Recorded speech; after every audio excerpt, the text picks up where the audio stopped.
Terça Livre. Esse Terça Livre hoje é épico, é maravilhoso, porque hoje nós estamos com ninguém menos do que Olavo de Carvalho, Bené Barbosa, Jair Messias Bolsonaro com seu pelotão, seus 2 filhos estão por aí, o Paulo Eduardo Martins. E antes de apresentá-los, eu gostaria de dizer uma coisa. No mundo hoje nós temos uma única luta eficiente e eficaz contra o comunismo, que é no Brasil. A Ucrânia lutou e foi calada com as armas. A Venezuela tentou, foi calada com as armas. E aqui no Brasil, graças ao professor Olavo de Carvalho, a quem nós rendemos o mérito desse grande trabalho que tem sido feito no Brasil, é impressionante o que hoje nós temos. Então, o nosso Hangout hoje está começando com essa consciência de que essa luta contra o comunismo que está existindo hoje no Brasil, ela não ocorre em nenhum lugar no mundo. Nem mesmo nos Estados Unidos, que está aí assim, inebriado pelas campanhas socialistas do Obama. Então, Olavo, muito obrigado por tudo isso. Boa noite, Olavo de Carvalho. Boa noite, Alan. Só que tem um negócio. Graças ao Olavo de Carvalho, não. Graças a Deus, porque esse negócio foi um milagre. Sim. 20 anos o pessoal rezando terço todo dia, chega uma hora que acontece. Sim, com certeza. Boa noite, Jair Bolsonaro. Boa noite. Eu fico feliz aí, e cada vez mais vendo, né, a juventude se aproximar da verdade, e especialmente, né, em virtude do grande professor que nós temos aí, o Olavo de Carvalho. Olavo, um abraço aí. Você é só um pouquinho mais velho do que eu, considero como meu pai, tá ok? Nossa Paulo. voz heróica no Congresso, é? Boa noite, Paulo. Boa noite, Alan. Boa noite a todos os amigos, professor Olavo, Benê, deputado Jair Bolsonaro. Prazer estar com vocês. E complementando isso que o Alan estava falando aí, a coisa aqui no Brasil está assim porque é culpa do Olavo mesmo. O Olavo é que plantou a sementinha do mal.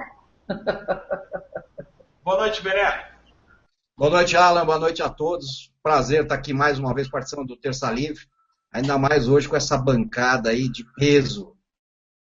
Muito bem. Eu vou soltar aqui um videozinho que o Bolsonaro fez hoje aí em Brasília.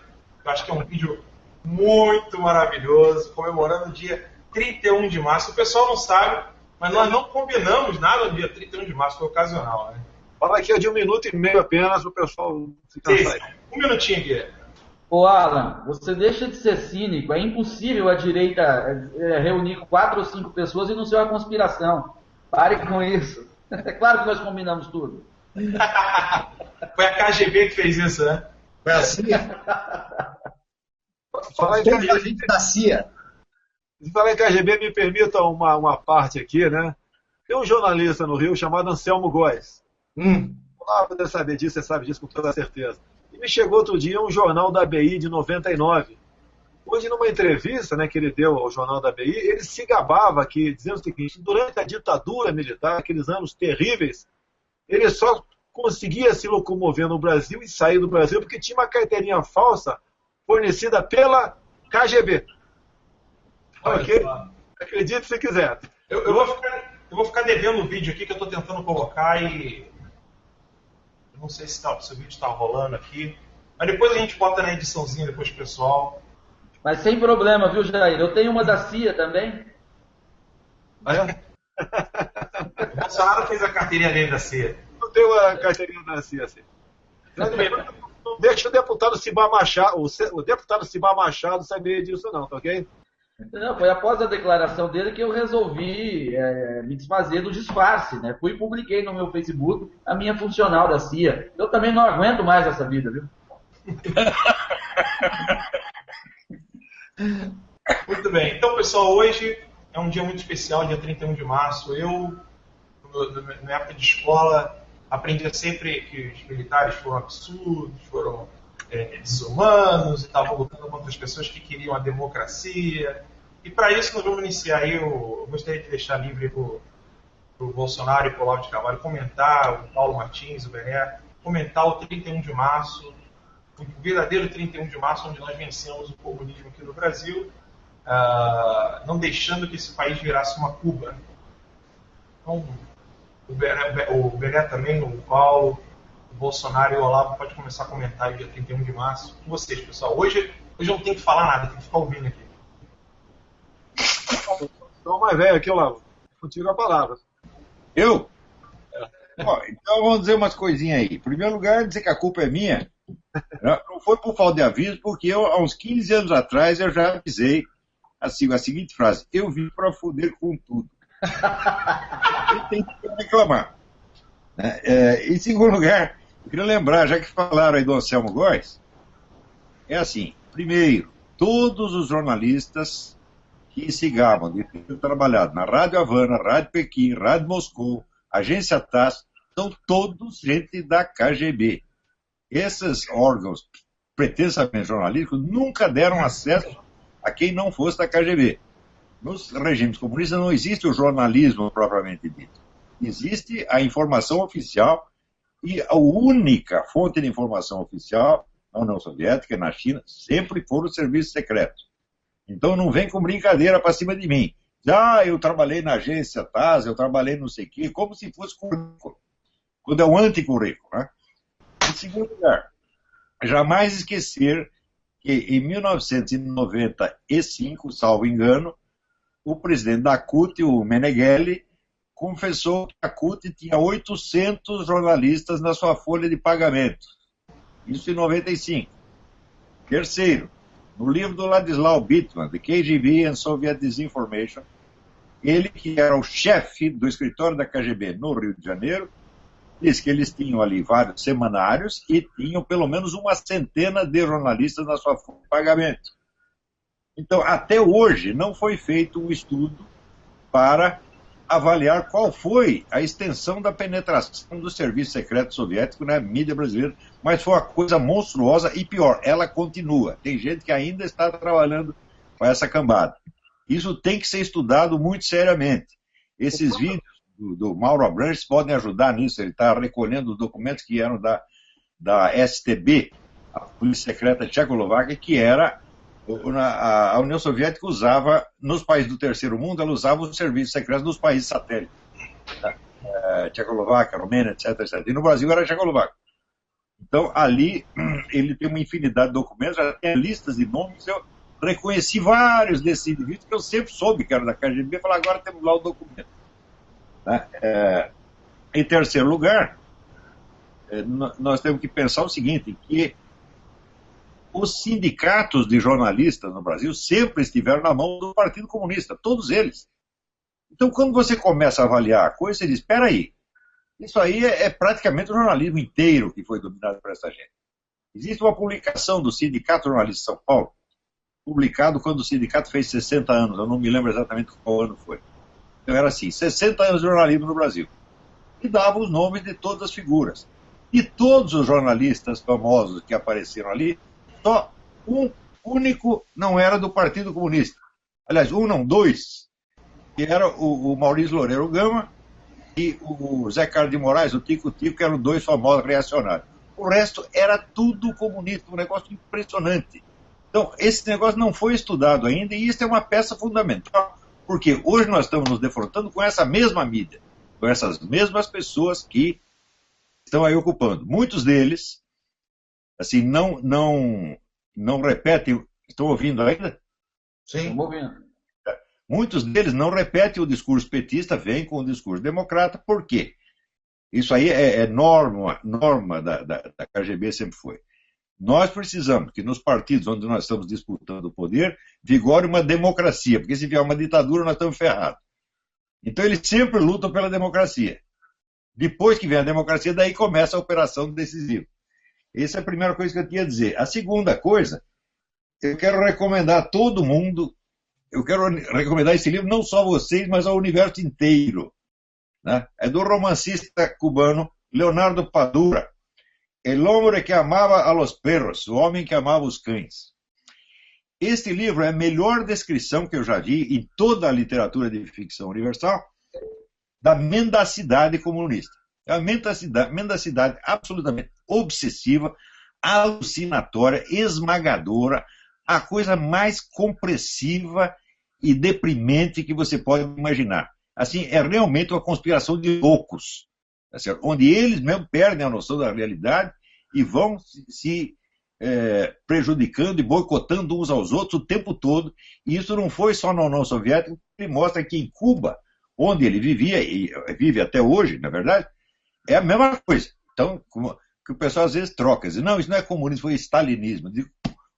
Stalinismo morreu com Stalin. Pô. Agora, ele continuou na China, continuou em Cuba, continuou na Tchecoslováquia, continuou na Romênia.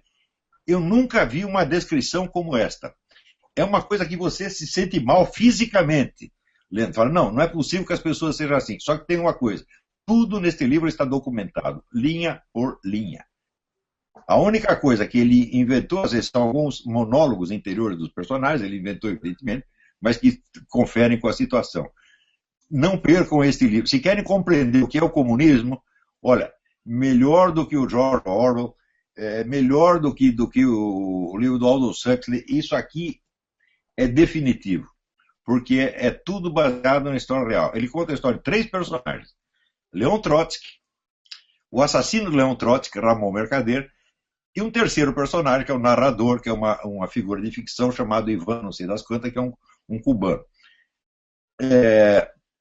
E ele vai mostrando, por exemplo, o Trotsky, oficialmente na União Soviética, o Trotsky era o chefe de uma imensa conspiração para derrubar o governo soviético, acabar com o poder soviético, conspiração na qual ele colaborava com o governo alemão e com o governo americano.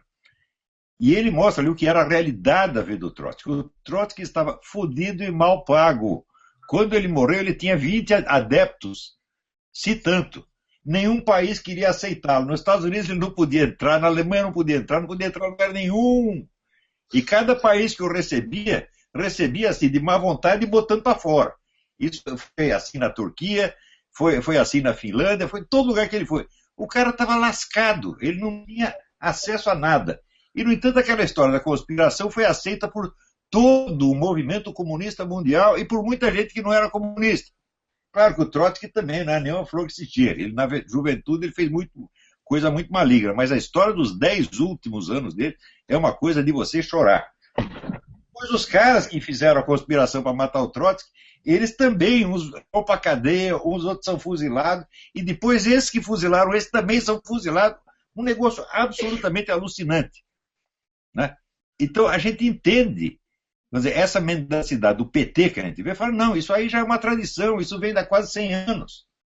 Eles não podem parar de mentir, é uma coisa de louco. E mente para si mesmo. Quando agora aparece, por exemplo, os caras dizendo, não, esses movimentos tal, são coisa da elite. Você já viu um país ter 93% de elite e 7% de povo? É uma coisa assim, tão absurda, tão chocante. Mas eles dizem por que é chocante. Eles dizem por que é absurdo. A absurdidade, a loucura, tem um poder terrível sobre a imaginação humana. Porque chega para você com um discurso, quanto mais louco, mais vai impressionar e mais as pessoas vão aderir. Agora, se você chegar lá e dizer que 2 mais 2 é 4, todo mundo reclama. Não, é teoria da conspiração. Manda pau aí. Quanto maior a mentira, né? Maior a possibilidade do povo acreditar. Sem dúvida. A descrição que o professor faz fica claro, né? Depois de 100 anos do início da experiência, ainda há renovação de quadros, ainda há quadros antigos que acreditam, trabalham insistentemente por isso, já comprova completamente o estado de loucura. Aí essas inovações que o PT faz, a troca da retórica, a inversão dos fatos, mudança de signos, tudo isso demonstra que é o estado mental da loucura conveniente.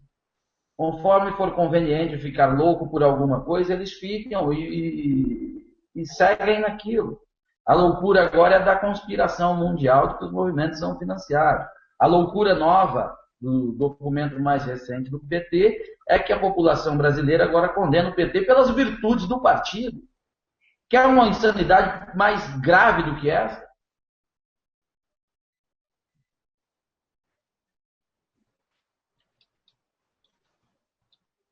Uma outra coisa que eu queria observar aí, que isso eu já tenho escrito, inclusive, o comunismo não é uma ideologia. O comunismo tem 20 ideologias diferentes dele. O comunismo é, sobretudo, um movimento, uma organização É um negócio tentacular que vai comprometendo as pessoas, ora por ideologia, por crença, ora por interesse, ora por chantagem, mas você dificilmente encontra algum sujeito que seja comunista de graça. É muito difícil encontrar. Você encontra aquele militantezinho de 15ª categoria. Mas desses líderes, dessas pessoas que falam, etc., todo mundo recebe dinheiro, sem exceção. Hoje mesmo saiu lá, Jô Soares, enchendo o cu de dinheiro do governo. Saiu num site hoje. Esses pessoas são todos assim. Então isso quer dizer que eles são comunistas, não porque eles acreditam nisso ou naquilo, não precisa acreditar. Eles são comunistas porque eles estão metidos na rede. E eles dependem disso para viver. Toda a vida deles é construída em cima disso. É não só o dinheiro, mas o meio social, as lealdades, as amizades, os compromissos. É uma coisa de louco. Então é um negócio totalmente compressivo, no qual você entra e depois você não consegue escapar. Você vê, eu quando larguei essa gente, durante 20 anos para frente, eles ainda me chamavam de companheiro e ainda queriam me envolver, porra. É um negócio... Há todo um ambiente, né, professor? É uma coisa grudenta. Um que envolve o sujeito que o torna conveniente estar naquilo. Além de que, ainda em relação àquele estado mental, note que todo comunista, ele não se vê dominado.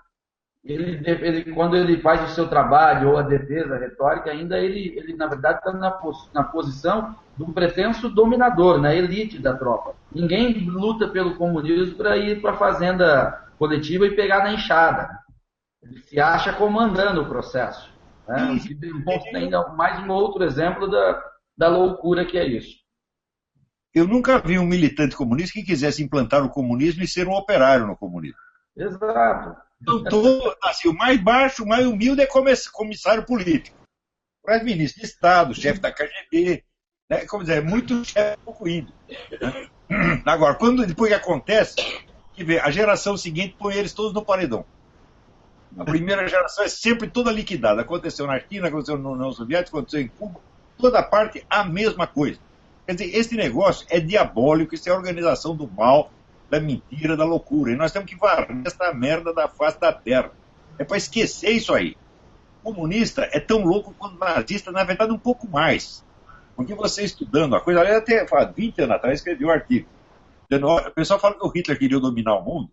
Você não encontra um documento que prova que o Hitler tinha plano de dominação mundial. Ele queria dominar o leste europeu para encher a Alemanha de dinheiro. Ele não tem nenhum plano de ocupar os Estados Unidos, de ocupar a Inglaterra, não tem nada disso. Dominação mundial é coisa do comunismo. Quer dizer, nem o Hitler era tão louco quanto eles, pô. Quem documenta bem isso, até foi uma recomendação do senhor, que eu cheguei através dessa recomendação, eu cheguei nesse livro, do Viktor Suvorov. Sim. Que era aquele Stalin ocupado, né, sobre esse projeto todo. Ali fica bastante claro, né, que o Hitler, inclusive, foi apenas um peão do Stalin, né, no plano de dominação na Europa, no primeiro momento. Stalin fez o Hitler de idiota o tempo todo. E hoje tem, inclusive aparece no livro do Leonardo Padura, aparece isso aqui. Teve a Guerra Civil Espanhola e a União Soviética fazia de conta que estava ajudando os caras da República, que eram todos esquerdistas, mas na verdade ela estava boicotando porque ela só queria usar, para a Espanha, para a União Soviética, era só uma coisa, era uma moeda de troca para fazer chantagem com a Alemanha. Então ele entregou a Alemanha. Olá, Voz, permite aí uma entrada aqui, porque essa semana em Brasília, ela foi ímpar. Muita coisa aconteceu aqui. Uma que está acontecendo, eu acho que é um alento, né? Um horizonte para 2018. Vamos esquecer por enquanto o impeachment, que a gente volta a tocar no assunto, né? Eu tenho uma emenda aqui a essa proposta de emenda constitucional que trata aí da reforma política. Eu acho que a única emenda que interessa ali, modéstia à parte, é a minha. Que nós podemos garantir, então, o voto impresso ao lado da urna eletrônica. Hoje eu tive com um técnico aqui dessa área, um cara com sumidade nessa área, e por coincidência ele já ele tem isso bastante vivo, porque foi colocado no Brasil em 96. Ou seja, aproximadamente aí 20 anos. E nada mudou de lá para cá. E a grande preocupação, né, nós temos que aprovar essa emenda, até porque se o PT, porventura, se levantar contra ela, ele está assinando embaixo que elas são fraudadas. Se não fosse fraudadas, o PT podia falar o seguinte: não, vamos aprovar esse trem, não tem problema nenhum. Vocês querem transparência, vamos tê-la.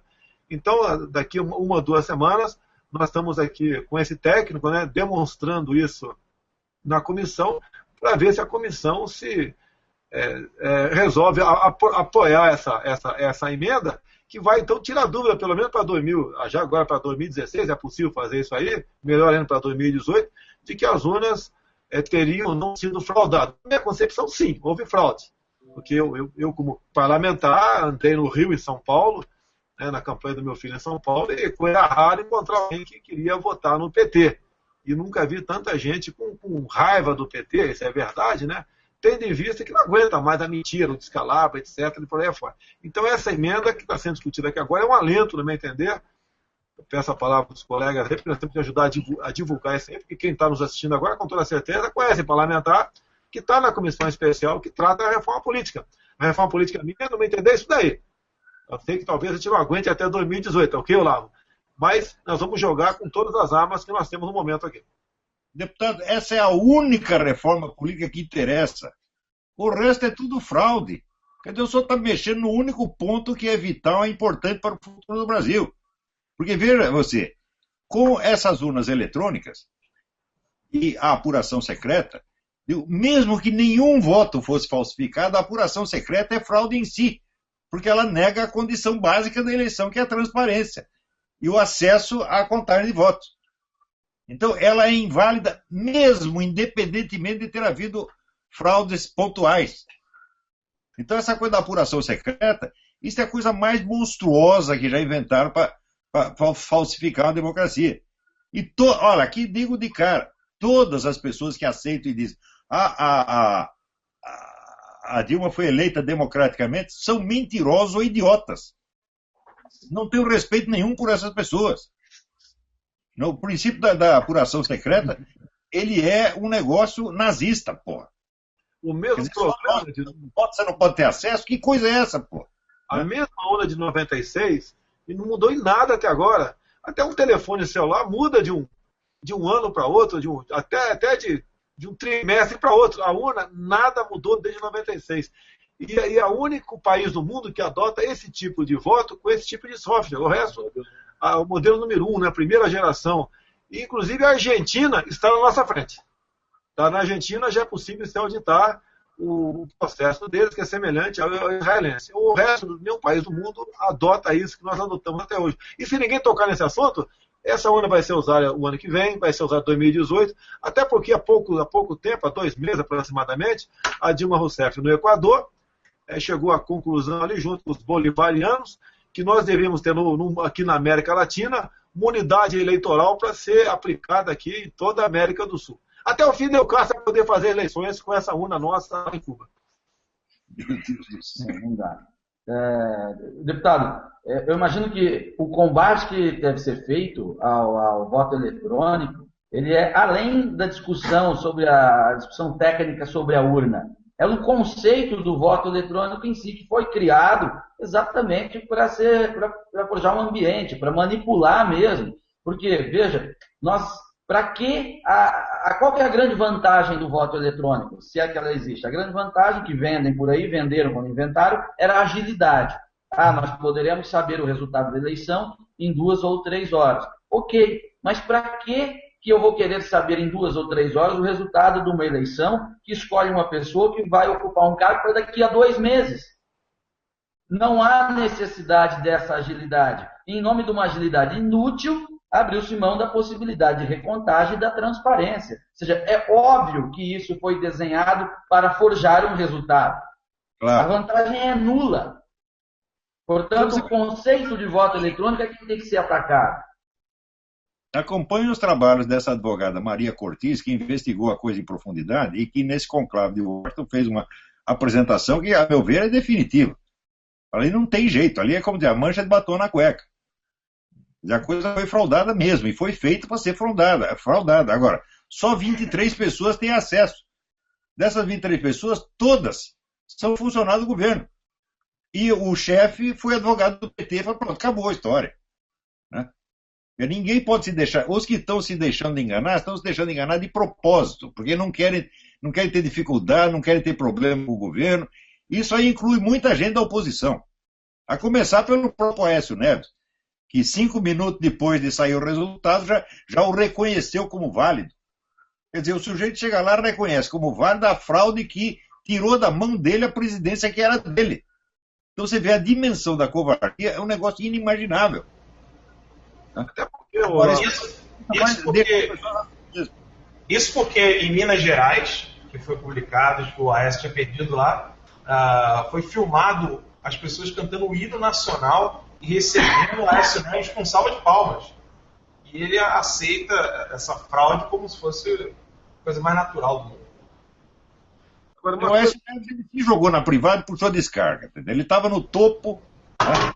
Lista da onda, falou, não quero mais, eu vou voltar para a minha insignificância. Entrou na privada e puxou a descarga. Pronto. Parece que ele não poderia ir além do que aceitar o resultado, que aí me parecia que o PT tinha uma bomba contra ele.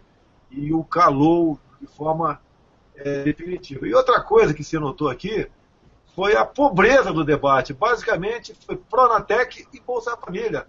Eu mesmo procurei o Aécio na sexta-feira, a última que antecedeu, a última passeata dele no Rio de Janeiro, e ele não quis que eu subisse no carro de som e desse um abraço nele. E eu confesso, né, ia votar nele até por falta de opção.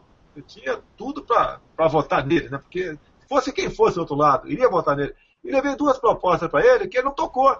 Uma questão dessa mentira sobre a taxa de desemprego. Na verdade, nós temos a maior taxa de desemprego do mundo, em torno de 40%. E a prova disso que eu escrevi para ele é o seguinte: em qualquer local onde a taxa de desemprego é pequena, o número de mortes violentas por 100 mil habitantes também é pequena. E acontece exatamente o contrário no país.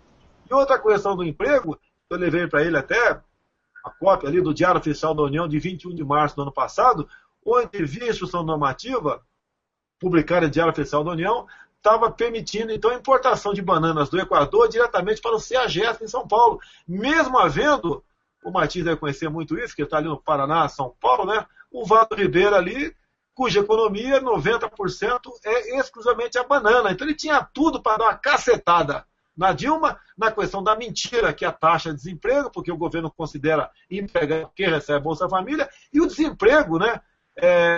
Para nós aqui, criando emprego lá no Equador. Mesmo o Equador, se eu não me engano, tá, parece que não faz divisa com o Brasil, Equador e Chile, se eu não me engano, né? E como é que uma banana pode chegar numa linha reta a 4 mil quilômetros de forma produtiva, de forma competitiva aqui no CEAGESP em São Paulo? Será que a intenção é para ajudar apenas mais um país que faz parte do Foro de São Paulo, abrir um canal com eles?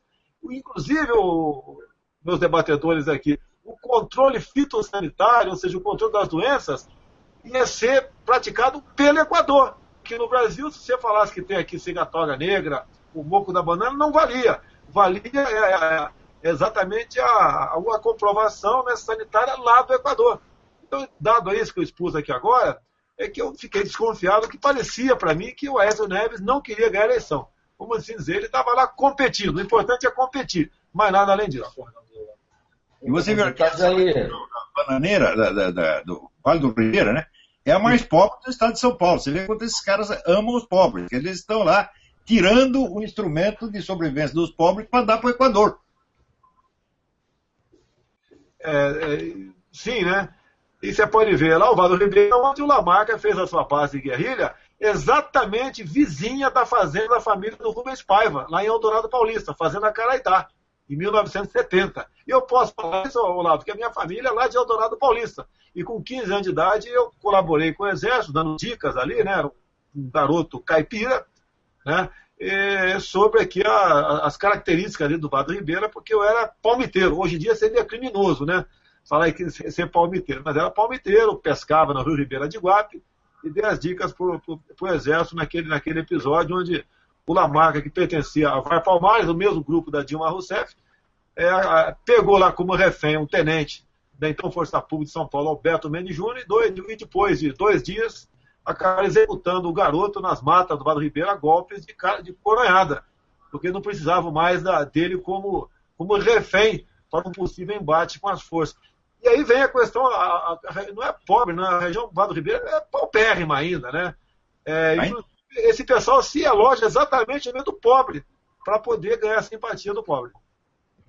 Eu gostaria de aproveitar a presença do Bené aqui e comentar uma coisa muito importante, que a CNBB tem feito um projeto junto com o PT, né, de reforma política. Os próprios bispos da CNBB fundaram, né, vários bispos brasileiros foram que fundaram o PT em 1983, lá na Igreja de São Damião. E hoje a CNBB está fazendo algo muito similar ao que aconteceu no México, com o desarmamento. Os mexicanos, católicos piedosos, sabendo que o México estava sendo atacado por leis, né, os deputados já não estavam conseguindo ter forças, estava tudo acontecendo dessa maneira, e os católicos se armaram em defesa dos padres, que já não podiam mais atender a confissão, não podiam celebrar a missa, os padres eram fuzilados de costas com algum general que entrasse a cavalo dentro da igreja, eles enforcavam crianças, uma em cada poste. Isso ocorreu no período de 1926 a 1929 no México, conhecido como a Guerra Cristeira. E os leigos, com alguns padres, estavam vencendo o próprio exército mexicano comunista que estava atacando a Igreja Católica. Quando o exército se viu acuado, porque eles estavam perdendo, sobretudo naquela região do estado de Jalisco, no México, eles fizeram um acordo com os bispos dizendo que eles estavam ganhando. Óbvio, a comunicação naquela época não se compara com a de hoje. E, sabendo disso, eles ameaçaram os bispos, dizendo que eles iam matar todos, sendo que eles não tinham mais como matar todos, eles estavam perdendo a guerra. Então os bispos cederam por um espírito de paz, cederam isso e convenceram, usando o contato que eles tinham com o Papa na época, que foi muito mal assessorado, convenceram que o Papa mandasse uma carta aos fiéis pedindo o desarmamento, para que eles entregassem as armas. O que aconteceu? As igrejas viraram estábulos, como a igreja de Zapopan, no México, Nossa Senhora de Zapopan. As crianças foram enforcadas mais ainda, os padres foram fuzilados, e a Guerra Cristeira hoje quase ninguém conhece, se não fosse aquele filme que foi feito nos Estados Unidos. Ninguém conhecia, ninguém ouviria falar da Guerra Cristeira. E tudo isso começou, ou seja, o exército só pôde continuar fingindo fazendo esse peso, fingindo essa democracia no México, porque no México tem uns 3, 4 partidos chamados Partido Revolucionário alguma coisa, Partido Revolucionário aquela coisa. E foi graças ao desarmamento que eles venceram. E olha que o governo mexicano tinha um apoio, por exemplo, da Ku Klux Klan, para poder matar os católicos no México. E os católicos estavam vencendo a batalha, só perderam por causa do desarmamento. E aí eu gostaria de ouvir um pouquinho o nosso grande amigo Bené Barbosa, que está com um trabalho de anos aí em defesa do armamento do cidadão, defesa do cidadão de bem. Boa noite, Bené. Boa noite, vamos lá. Né? Bom, primeiro que assim, né, ninguém no mundo usou tão bem o desarmamento para dominar a população quanto, né, os comunistas. Isso é fato notório. Né? O único que chegou perto disso foi Adolf Hitler, né, que desarmou a Alemanha. Aliás, ele não desarmou a Alemanha, né? Ele desarmou os judeus e as outras minorias para poder depois exterminá-los. Tanto é que a Alemanha nazista foi o primeiro país a realmente criar o registro nacional de armas de fogo. E a partir daí ele tinha o endereço, o nome e todas as armas que estavam em poder da população judia, e aí pôde confiscar tudo, e depois, na sequência, veio a Noite dos Cristais e começou o massacre que todo mundo conhece. Né? No comunismo, isso foi absolutamente comum. Né? Então, qual que era a ideia? Né? Diferente do que é hoje no Brasil, você tem, assim, a esquerda, de uma forma geral, ela é favorável ao desarmamento, né? Por 2 motivos básicos. Primeiro, pela questão simbólica. Né? A pessoa, quando entrega a sua arma, ela está colocando a sua vida, o seu patrimônio, a segurança da sua família diretamente na mão do Estado. Né? Ela está dizendo, está aqui minha arma, a partir de hoje é o Estado que vai ser o competente para cuidar de mim. Eu não tenho mais individualidade. Né? É o coletivo cuidando da minha própria vida. Essa é a questão simbólica. E nós temos a questão prática, que é você, para dominar, para você ter um regime totalitário, é óbvio que você tem que possuir o monopólio da força.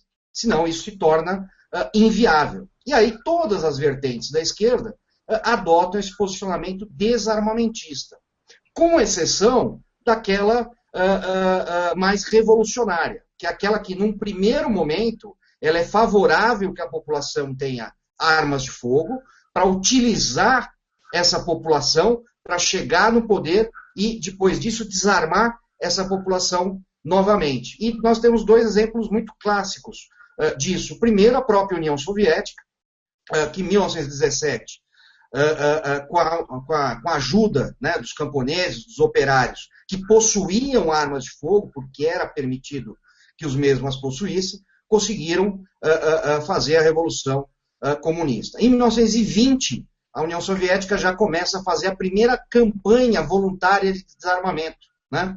Então ele chama os seus cidadãos e diz, olha, a mãe Rússia está aqui para cuidar de vocês, então vocês não precisam mais de armas, vocês entreguem esse armamento para o governo. E assim foi feito, né? Uma grande parte entregou, caiu nesse conto do vigário, e logo depois começou o desarmamento coercitivo, óbvio, que, né, todo mundo que entregou seu armamento, aí começaram a confiscar o armamento, todo mundo também sabe o resultado disso.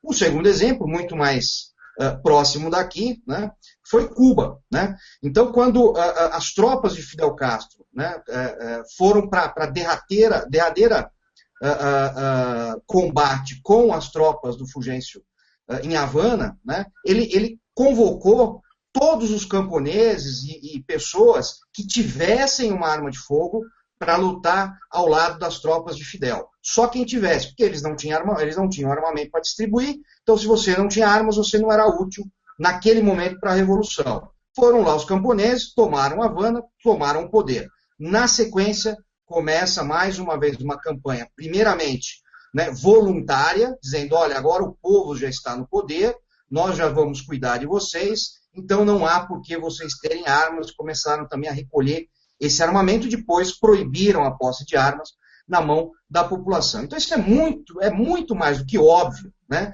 que quem é a favor do desarmamento é um totalitário, né? Não existe outra opção. A pessoa pode, quem está nos ouvindo, pode gostar ou não pode gostar de arma, pode querer ou pode não querer ter uma arma de fogo, isso não importa, né? O que importa é que nós vivemos um desarmamento absolutamente ideológico, né, com o único exclusivo objetivo de colocar nas mãos do governo, nas mãos do Estado, o monopólio da força.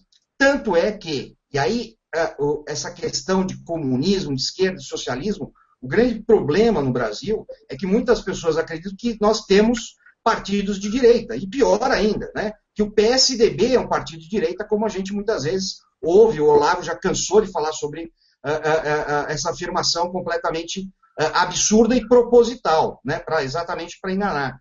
Tanto é que há pouquíssimo tempo, aliás, semana passada, né, a cúpula do PSDB na Câmara se uniu ao PT, tá, para impedir que deputados que eram contra o desarmamento do PSDB fizessem parte da comissão que vai analisar o projeto de lei que visa revogar o Estatuto do Desarmamento, né? Isso não foi surpresa nenhuma para mim, tanto é que quem começou o desarmamento no Brasil no período moderno, né, foi Fernando Henrique Cardoso.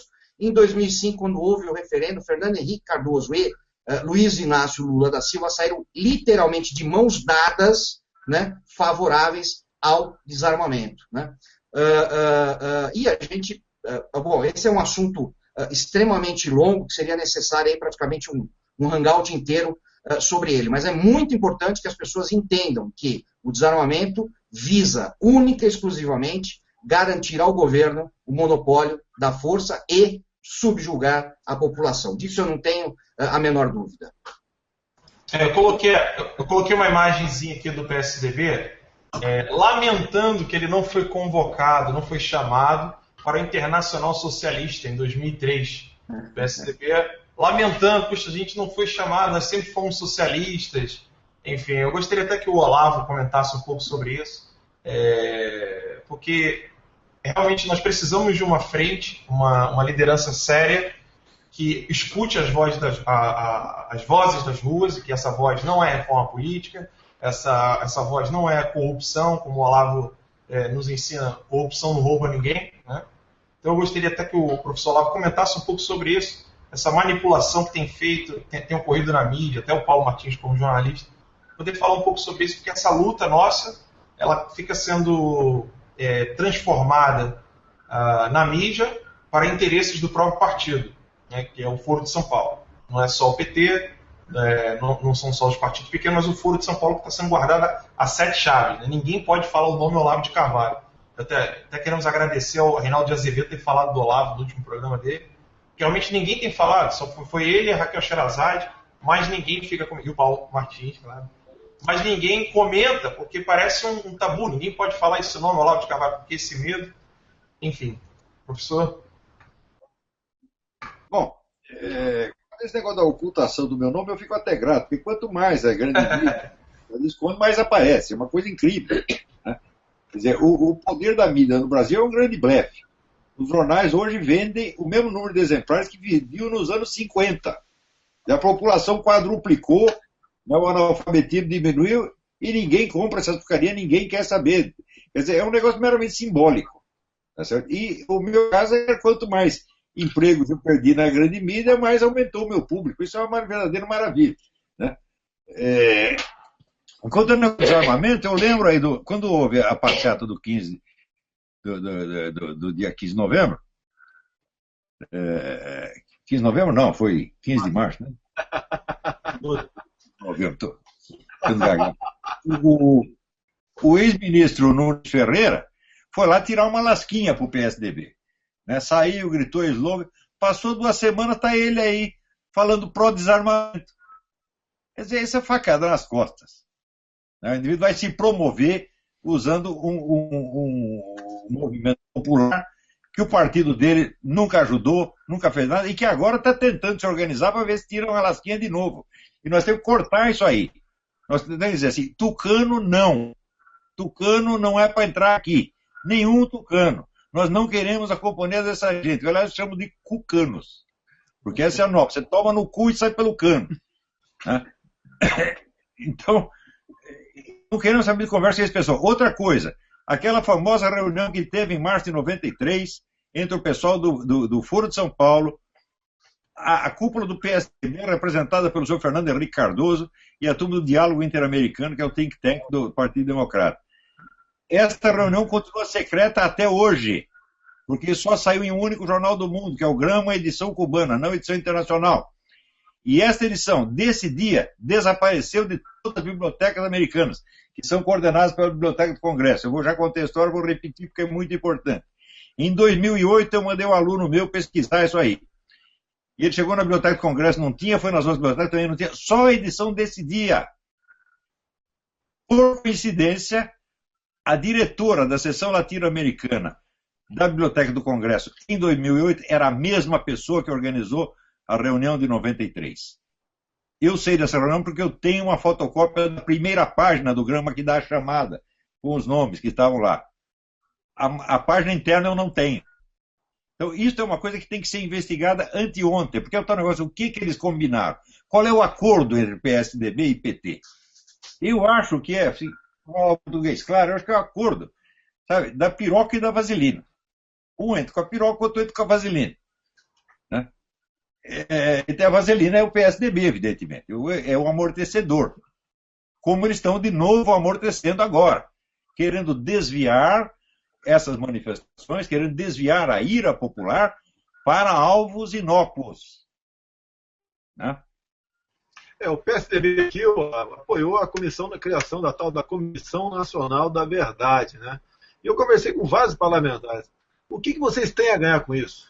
Acreditar na verdade do PT, com isso tudo que nós temos aí, como, por exemplo, sequestro, tortura, execução do Celso Daniel, histórias escabrosas do PT, e eles se juntam nesses momentos para fazer o quê? Para caluniar as Forças Armadas.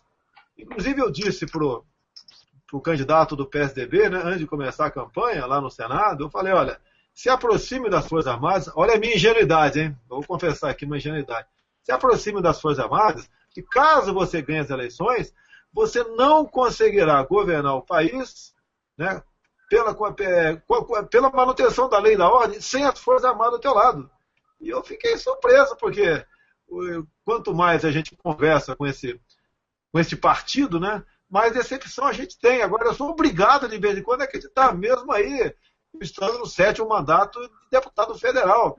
Tá, okay? Ontem, por exemplo, aqui, não foi o PSDB não, mas a esquerda toda, essa PT, PCdoB, PSOL, PPS, não deram urgência também para que nós pudéssemos discutir um projeto onde nós estaríamos criminalizando o terrorismo. Ou seja, o PT se fecha em copas aqui. Por quê? Porque o braço armado do PT realmente é o MST. Como eu botei uma foto aqui outro dia no meu Facebook de 2003, né, num evento aqui de desarmamento. Eu botei uma faixa enorme aqui na esplanada do Ministério. Infelizmente estava o nosso exército ali, obrigado ali a conduzir a destruição de armas, e na minha faixa estava escrito, né, o exército do PT é o MST. Agora eu lamento que realmente não temos oposição aqui. O PSDB não é oposição. Não é oposição, mas de jeito nenhum.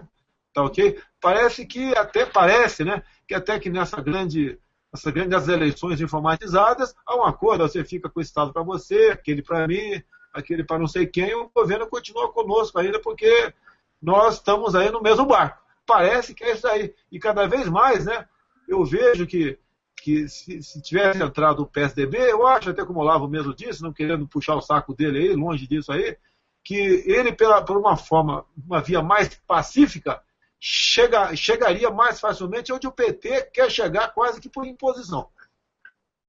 Sem dúvida, sem dúvida. Tem uma pergunta aqui. Alan. Fala, manda ver, Paulo. A história do PSDB, eu costumava dizer que o PSDB é o PT com curso de etiqueta. Essa comparação que o professor Olavo fez, de que a PT e PSDB são a piroca e a vaselina, eu acho mais apropriado. Vide o que acontece com o rabo do povo. Sem vaselina.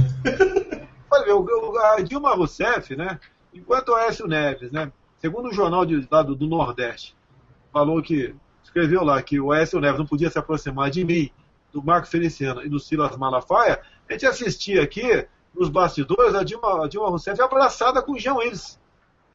Tá? E aí o grande mote para você chamar a atenção do eleitorado é a defesa das criancinhas nas escolas, com aquele desgraçado, aquele kit gay, que tá sendo colocado em conta-gotas, né, nas escolas para atingir as nossas criancinhas a partir de 5 anos de idade. E a partir do ano que vem, após 4 anos de idade.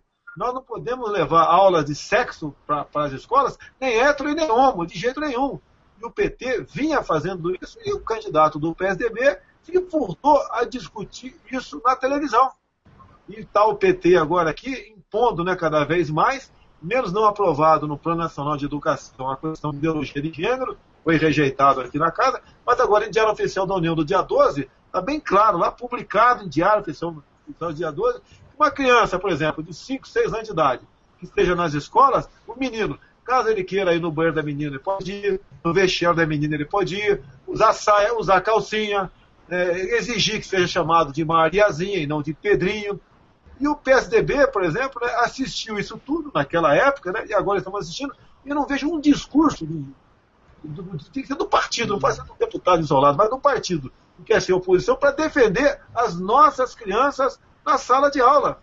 Eu costumo sempre dizer, quando falo em rádio do Nordeste, né, o que vale mais? O cartão do Bolsa Família ou a dignidade do teu filho? Que é a questão do homossexualismo, homossexualidade, cada um que siga o seu destino, né, mas que não sofre influência da escola. Um pai, uma mãe não quer que seu filho tenha aula de sexo na escola de jeito nenhum. E muito menos, a partir de 5 anos de idade, mostrar para a criancinha que ser homossexual é legal e é normal. Olha, esperar que o PSDB enfrente o PT é semelhante a esperar que uma bailarina suba um ringue e enfrente um boxeador peso pesado, dê socos nele. Não vai acontecer. No máximo, ela vai tentar seduzi-lo, vai tentar mexer com ele de outra forma, mas para porrada não vai.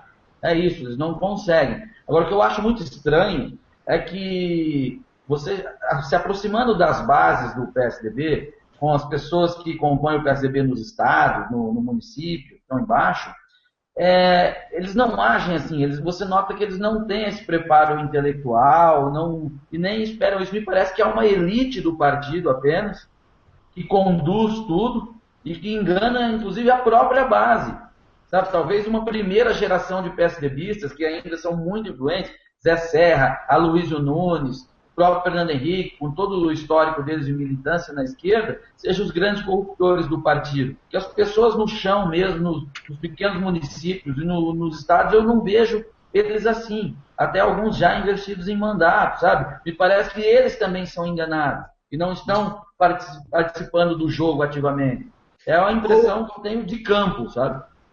Você tá absolutamente certo, tá? Quando eu tive aí em Curitiba, né? Aliás, em Londrina, lá para fazer aquelas palestras que você participou, inclusive, comigo, eu encontrei um político do PSDB, da alta esfera, que eu obviamente não vou citar o nome, no hotel, e nós paramos ali para conversar 10, 15 minutinhos, e ele me falou, categoricamente, ele falou que estraga, né, o PSDB Fernando Henrique Cardoso, José Serra e Aloysio Nunes, né? São eles os cabeças e são eles realmente que trazem toda essa carga ideológica de esquerda para o partido, porque a partir dali para baixo é o que você disse, né? Nós temos vários deputados do PSDB, por exemplo, que são contrários ao desarmamento. Foi o que aconteceu nessa questão da comissão especial. Quem entrar era o delegado Valdir, né? E o deputado João Campos, ambos de Goiás, né? Que são contrários ao desarmamento. O que a cúpula do PSDB fez? Vetou os dois, né? E colocou 2 deputados que são favoráveis ao desarmamento. Então é isso que mata, né? Você tem realmente esse trio, né? Que detona isso já desde a fundação do PSDB. O Álvaro Dias, a equipe do Álvaro Dias uma vez curtiu quando eu coloquei assim: queremos o PSDB como liderança verdadeira, sem o FHC e sem o Serra. Se a equipe dele errou, agora já era. Eles curtiram lá e eu fiz o print. Eles aparelham essas comissões. Você pode ver um caso importante aqui. A Comissão de Defesa Nacional e Relações Exteriores, ela foi completamente tomada pela esquerda. Eles não querem, a preocupação deles não tem nada a ver com a defesa nacional. Isso é que se exploda. Até que se tivesse algum interesse, não botariam ministros completamente de esquerda na frente da defesa. Mas eles querem lá aprovar todos os acordos, né, que é a Comissão de Relações Exteriores, aprovar todos os acordos que o Brasil tem feito com essas repúblicas bolivarianas aqui na América do Sul e seguir caminho. Exatamente isso daí. E nós vamos ver agora o comportamento do PSDB nessas questões dentro da comissão. Se lá, quando começarmos a votar esses acordos internacionais, se o PSDB, por exemplo, ceder, é sinal que o sinal está mais do que claro que não há diferença entre eles, né? Apenas o PSDB é o PT com etiqueta, vou concordar, acho que foi com o Martins que falou isso aí. Professor Olavo, nós vimos essa semana, não só essa semana, nós vimos que o trabalho do Caiado tem sido uma oposição muito firme, e domingo ele teve uma reunião com jovens de liderança do DEM, falando da ameaça que o DEM, de acabar com a oposição do DEM, colocando o DEM em fusão com o PTB. E o Caiado tem feito uma oposição verdadeira, enfrentando, por exemplo, a Aloysio Nunes. Ele não vai deixar o povo brasileiro sangrar junto com a Dilma. E gostaria de saber da sua opinião sobre isso, porque eu acho que o Arnaldo Caiado tem feito um papel muito bom, que inclusive vai estar no Hangout com a gente, se Deus quiser, semana que vem. E queria que o senhor comentasse um pouco isso, logo, não adiantando o Hangout, mas falando um pouco desse trabalho dele, né? O deputado Caiado tem toda a razão. Deputado não é senador, né? Ele é senador agora. O senador Caiado tem toda a razão, porque está na cara que esta fusão é uma armadilha. Quer dizer, o DEM já se enfraqueceu muito ao longo dos tempos, tá certo? Por não compreender a situação real. Quer dizer, há um tempo atrás, se você falasse de Foro de São Paulo, o pessoal do DEM não queria nem ouvir falar. Tá certo? Então, é aquela inibição mental, aquele travamento mental que é a espiral do silêncio no fim das contas. Mas tem alguns que não caíram nessa espiral do silêncio e o Caiado é um deles.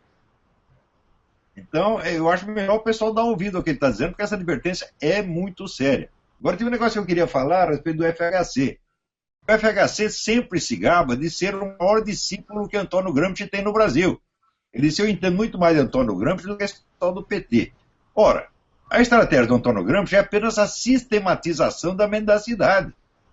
Quando ele fala que o partido tem que se transformar num poder onipresente e invisível, significa o seguinte: todo mundo está obedecendo o partido e o pessoal nem sabe. O que é isso? É a farsa total. Antônio Gramsci era um psicopata, meu Deus do céu. Uma mente realmente infame, maligna.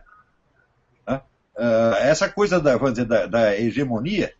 Hegemonia não significa conquistar corações e mentes, como disse esse idiota desse Janine Ribeiro, esse coitado. Conquistar corações e mentes é você enfrentar os adversários num debate franco. Ora, a hegemonia consiste exatamente em tornar impossível o debate franco, porque ela vai por ocupação de espaços. Você vai tirando emprego de um por um e ocupando o lugar. Então você domina todos os canais de comunicação e só existe o seu discurso. E pior, você tendo todos os meios de você impor a uniformidade do seu discurso, você ainda faz discurso contra o discurso único. Quando o único discurso único é o deles. Né? Então, você vê a mendacidade, o cinismo é uma coisa assim, alucinante mesmo. Né? Nós não temos que respeitar mais essas pessoas.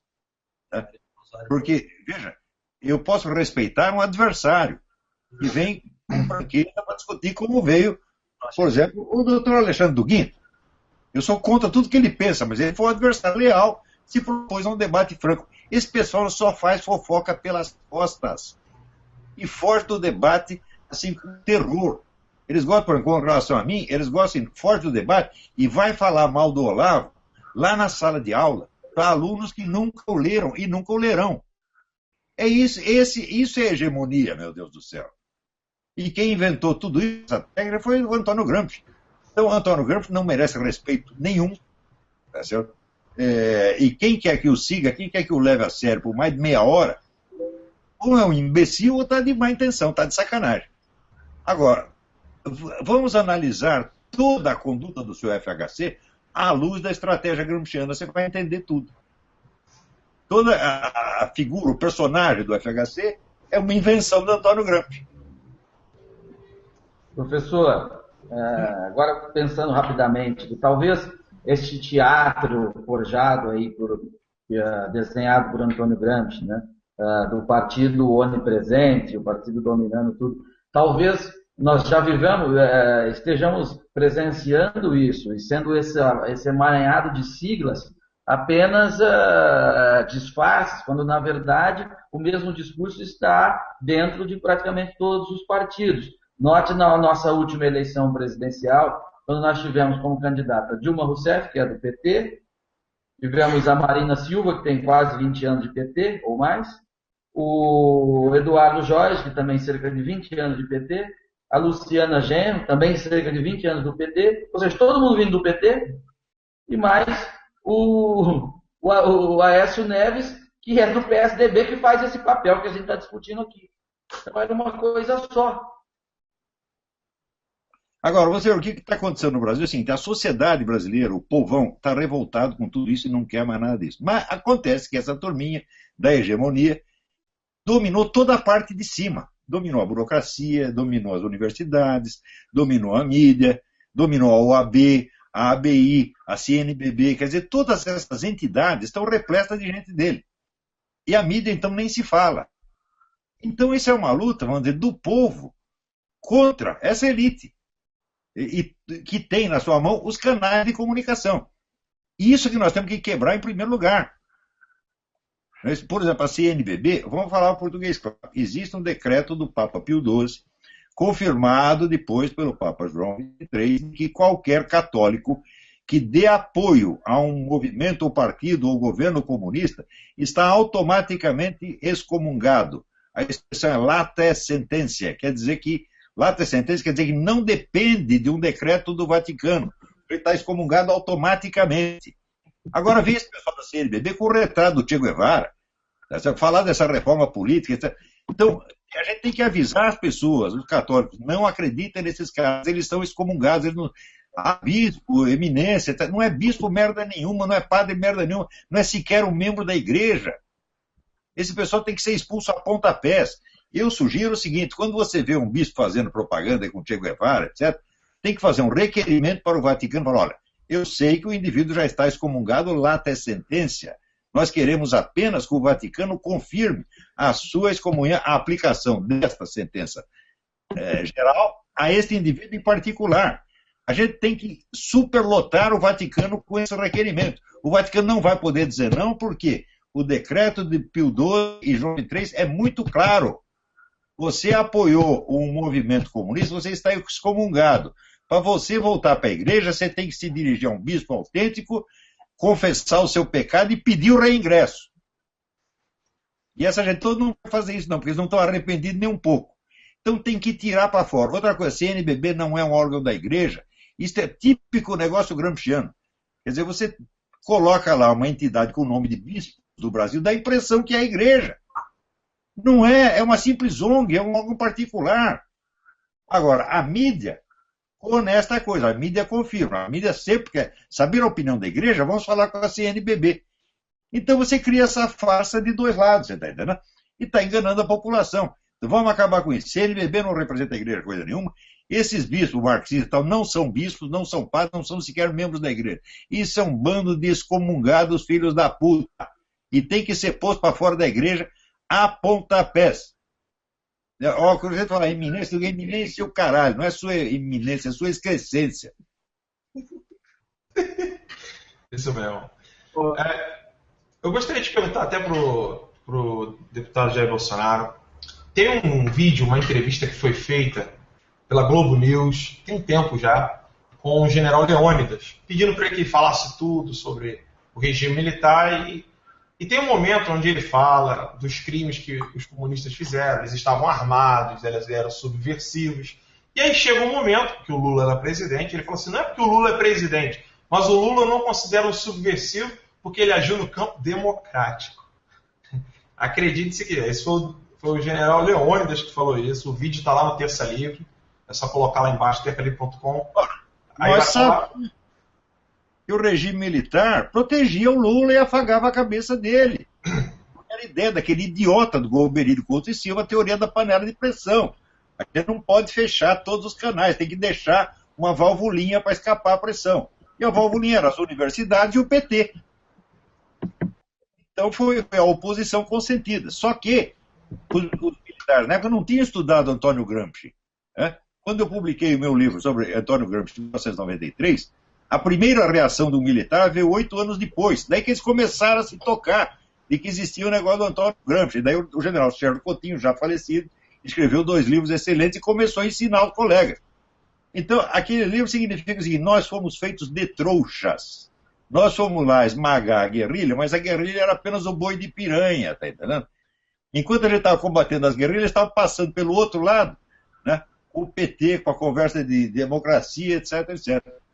Outra coisa que tem que ser contada direito é o seguinte, é claro que houve crimes do governo contra os comunistas, né? Houve, sem dúvida que houve. Só que, qual parte do governo? Foram as Forças Armadas? Não. Estuda a história do Superior Tribunal Militar e você vai ver que perfeição de respeito às leis e ao direito, onde todos os acusados sempre tiveram amplo direito à defesa e estavam sob a proteção do STM. A história do STM é muito honrosa, isto na confissão dos próprios advogados de presos políticos. Essa história ninguém fala. Em que regime comunista que os acusados têm um tribunal militar que os protege e lhes dá amplo direito à defesa? Nunca houve isso, meu Deus do céu. Olavo, me permite aí o Alan, quando fala do ex-ministro Leônidas Pires Gonçalves, o qual eu conheço, de vez em quando vou no apartamento dele, tá? Essas entrevistas todas são gravadas. Tá? Você pode ver, você pega uma Miriam Leitão da vida, essa figuraça aí, e ela, ao vivo, entrevista pessoas que interessam para ela. Quando chega ao nosso lado, não tem espaço. É gravado o negócio, não é comigo. Até num programa desse idiota aí chamado Rafinha Bastos, ele me convidou no final do ano para o programa dele, eu só exigi uma coisa, né? Que eu levasse um colega meu e com um telefone celular, filmasse o que estava acontecendo ali para não acontecer o ocorrido 3 meses antes, onde ele fica 1h10 gravando comigo e depois bota 10 minutos no ar de besteira. Ou então aquela canalice do seu Marcelo Tais, no caso Preta Gil para comigo, onde eu respondo perguntas numa laptop, né? E dou a resposta e depois ele inverte as respostas e depois fica aquela resposta atravessada minha, que meu filho não se relacionaria com negra, não sei o que, tal. Completamente deturpado. E o PGR queria 8 anos de cadeia comigo aqui no Supremo Tribunal Federal. E como a TV Bandeirantes, na minha defesa, não forneceu a fita bruta, porque eles falaram que ela foi reutilizada, Daí o Janot foi obrigado a pedir o arquivamento da minha ação no Supremo Tribunal Federal. Ou seja, eu sou o tempo todo, eu sou uma vítima, mas que, na verdade, a grande mídia, né, me bota como vilão. Apenas isso daí. E até a própria Preta Gil chorando, etc., naquele momento, não sei o que vou fazer, etc. E ela ganhou uma popularidade enorme em cima de mim. Eu fiquei pagando o pato, estou pagando o pato ainda. E apesar de ter pedido o arquivamento, o procurador, eu estou na mão do ministro Barroso, aqui no STF. E agora nós temos um problema, né? São turmas que nos julgam. Julgar parlamentar são turmas. Então a turma onde eu serei julgada lá, tá, na verdade são 5, mas 3 são maioria, 2-1 decide. E eles não são obrigados a seguir a determinação aí o encaminhamento, né? O parecer do Ministério Público. Então eu posso ser condenado por uma coisa sem prova nenhuma. Como, por exemplo, permite até contar mais um fato aqui, eu sou o maior criminoso ambiental do Brasil. Mesmo sem materialidade, sem nada, eu estou sendo processado no Supremo Tribunal Federal por, segundo ele, estar pescando no dia 6 de março de 2002, lá na Baía de Angra, com uma varinha na mão, num barquinho, etc. Mas, no dia 6 de março, né, eu marquei minha presença aqui no painel eletrônico da Câmara, e é impossível, naquele horário, naquele local, eu ser aí, responder por qualquer processo, respondendo um crime ambiental. Mas o processo está no Supremo Tribunal Federal. Eu sofro desgaste o tempo todo, criminoso ambiental, racista, e num dado momento, como turma julgo, 3 reunidos, podem me condenar. E o sonho deles, com toda certeza, é me deixar inelegível para 2018. Que não é que eu queira ser candidato a isso ou aquilo, não.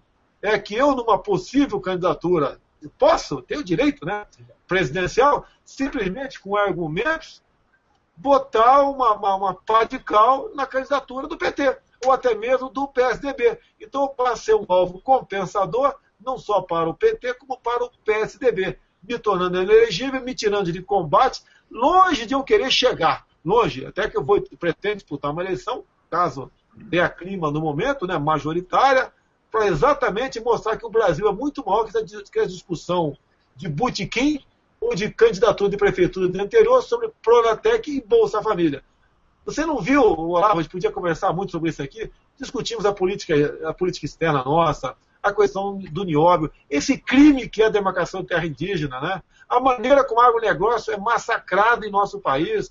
O Bené aí, a questão de um fazendeiro, Bené, não poder ter uma arma dentro de casa, é quase impossível ter uma arma para se defender dentro de casa. A questão de um governo nos jogar um contra os outros, é branco contra negro, é homossexual contra heterossexual, é pai contra filho, é nortista contra sulista, é rico contra pobre, nos dividindo o tempo todo. Eu quero melhorar o nível do debate e mostrar que o Brasil é muito maior do que os dois partidos, né, querem colocar na mesa aqui como um sendo melhor ou outro sendo pior do que ele. Tenho 2 coisinhas a observar aí, deputado. A primeira é a seguinte: essa coisa de jogar todo mundo contra todo mundo é evidentemente uma política de ódio. Quer dizer, eles semeiam ódio e daí quando alguém fica bravo com ele, ele diz: ah, você tem ódio. É uma coisa de um cinismo absurdo. Segunda coisa que eu quero lhe contar: eu estou comemorando este ano meio século de jornalismo. Eu comecei a trabalhar nessa porcaria com 18 anos de idade. E a maior parte do tempo que eu trabalhei no jornalismo foi com companheiros que eram comunistas. E, note bem, essa coisa de você distorcer a frase, de você pegar uma frase do sujeito e dar-lhe um sentido que o compromete, é considerado alta técnica de jornalismo, grande arte. As pessoas se orgulhavam de fazer isso. Todos eles. Eles pegavam a entrevista do cara, trocavam a ordem, mudavam uma palavra aqui, outra ali, e daí vinha mostrar: olha só que beleza, olha o que eu fiz. Eu vi dezenas de caras fazendo isso. Eles consideram isso obrigação. Leia o livro do Leonardo Padura, você vai ver. Mentira é auto-obrigação moral para essa gente. E, insisto, tem que haver um estudo aprofundado da penetração do Partido Comunista na mídia brasileira, que é muito maior do que as pessoas imaginam. E tem alguns camaradas que são comentaristas de mídia, que são os mais equilibrados e moderados de todos. E justamente estes são os mais perigosos. Estes são os homens da KGB. Eu sei por nome, o nome dele está lá na lista da KGB. Não dá para enganar. Né? O Anselmo Góes mesmo é o réu, confesso, né? Outra coisa que era comigo aí, eu dei uma entrevista para um jornal Chapa Branca aqui, chamado 0 Hora, lá de Porto Alegre. E a discussão foi sobre salário, né? Homem e mulher.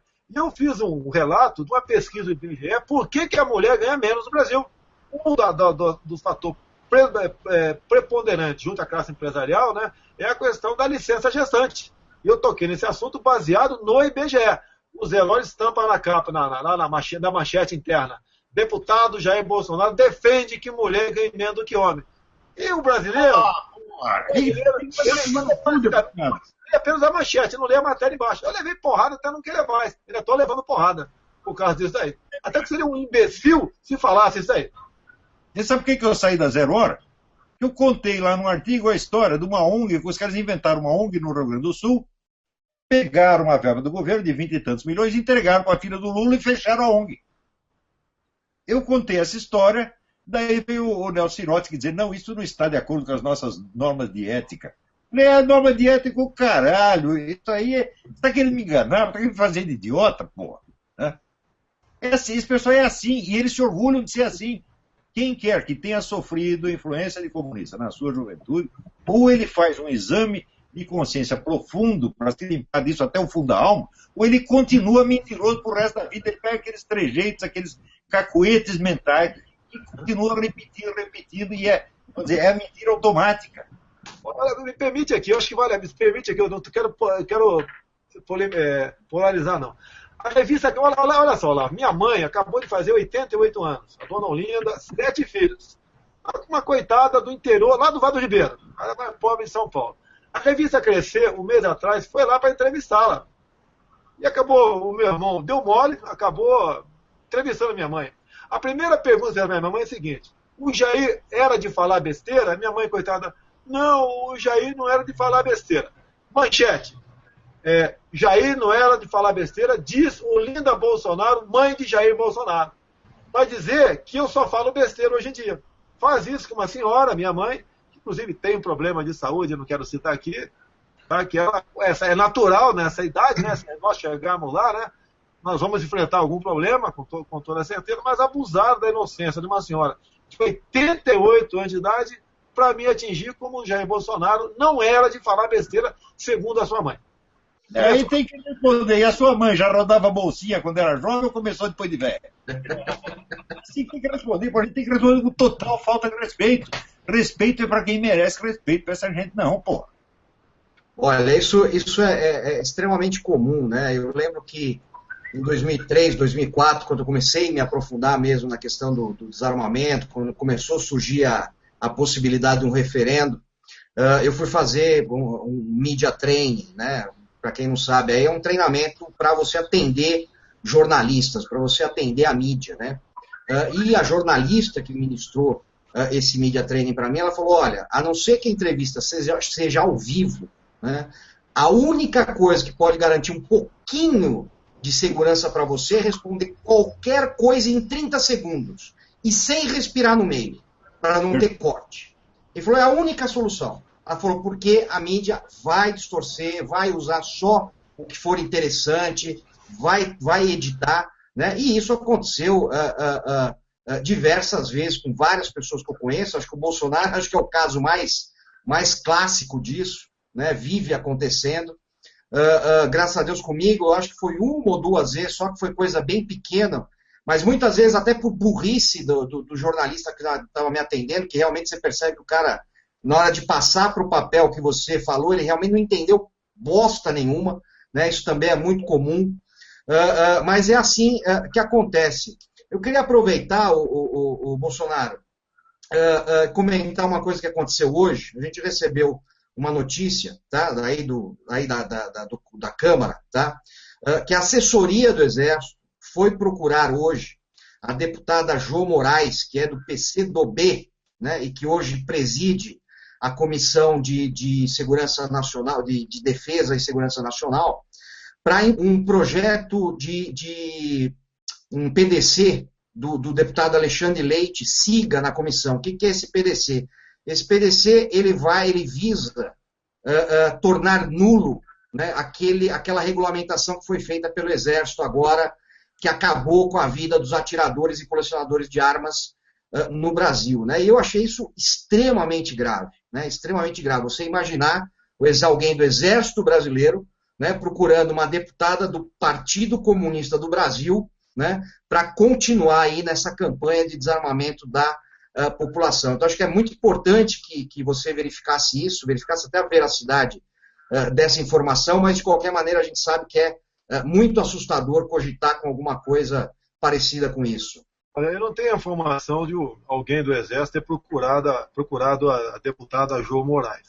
Mas a informação que eu posso te dar, a questão do CAC, né, que são os caçadores, atiradores e colecionadores, aquela portaria, no máximo em 2 semanas, informação concreta, ela vai ser alterada, que ela estava muito rígida. Tá?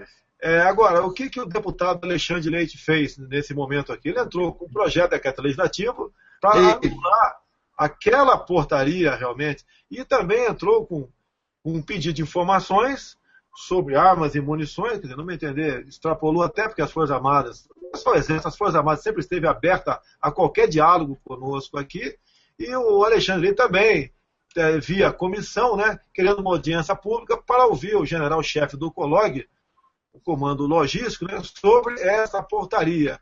Eu acho que se excedeu o Leite, né, é um jovem ainda, parlamentar, ele pode achar que eu estou equivocado, errado aqui, tudo bem. Eu já conversei com ele sobre esse assunto e não falo em nome do Exército, em nome de general nenhum, mas falei que com toda certeza as portas estão abertas para conversar sobre esse assunto, até porque há um entendimento do Exército, né, de que essa portaria ela foi um tanto quanto draconiana. E eu tenho falado agora para todos os militares das Forças Armadas aqui, ativa, é lógico, né, que essa questão de essa rigidez no desarmamento não pode cair no nosso colo, não é responsabilidade nossa. O próprio Estatuto do Desarmamento, né, tem um artigo, um dispositivo que fala que para você adquirir uma arma, você tem que comprovar a efetiva necessidade. E o governo, via Ministério da Justiça, né, determina a Polícia Federal que simplesmente inviabilize a possibilidade de você comprar uma arma para ter dentro da tua casa. E o pior, né, Bolsonaro, é exatamente isso que acontece agora com essa nova portaria do Exército. Porque agora, por exemplo, para você passar, né, você comprar uma arma nova para o tiro esportivo, você tem que justificar por que você precisa dessa arma. Isso é surreal, né? Eu tive na reunião, que foi aqui no quartel-general, aqui no Ibirapuera, né, com o pessoal da DFPC, e eu confesso, eu fiquei muito assustado. Porque você assistir na sua frente um coronel dizer que uma coleção de armas particular, né, ela tem que ter função social, puta que pariu, entendeu? A minha cara caiu, assim. Olha o que aconteceu, Bené. Multiplicou rapidamente por 15 o número de pedidos de pessoas que querem se cadastrar no CAC. Então esse número aqui até congestionou aí a burocracia do Exército Brasileiro. E aí foi plotado que existiam algumas pessoas de má fé. Então a conclusão que eu cheguei agora, conversando com alguns generais do Exército Brasileiro, é que eles chegaram à conclusão que foi um pouco precipitada aquela decisão, e não é porque alguns fraudam, você cria uma lei para proteger, uma lei não, uma portaria, no caso, que inviabiliza a vida de quase todo mundo que quer ter uma arma. Agora, reconheçamos também que o Exército notou que grande parte das pessoas encontraram o CAC uma maneira de ter uma arma dentro de casa. Eu, inclusive, na campanha de desarmamento, Bené, eu, inclusive, tinha uma faixa que eu andava com o Rio de Janeiro, entregue suas armas, o governo e os vagabundos agradecem. Tá, okay? Eu dizia claramente, caso passasse ali no referendo, né, o sim ganhasse, eu ia ter uma arma fria comigo.